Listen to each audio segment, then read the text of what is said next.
یوه شپون په لار روان و، مار ورباندې غږ وکړ، وایي شپنه وروره د خدای خاطر وکړه، له سړو نه مرمه بچ مې که. د شپانه هم زړه پرې وسوځېده او په لستوڼي کې ځای ورکړ. شپون روان و په لار ته اخر مار له لستوڼي سر راوباسه، سر یې داسې ونیو شپانه ته، ویل شپنه وروره اوس دې چچم.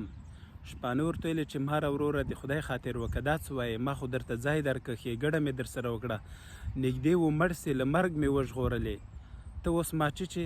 مار ورته ویلې خو نو د مارانو خو همدا عادت وي چې مار غوټه کوله سر یې جګ، شپانه لاس وردسې کړ چې ویې نیسي ویې غورځوي، خو مار وار لومبی کړ او شپون یې لاس ته وچیچه.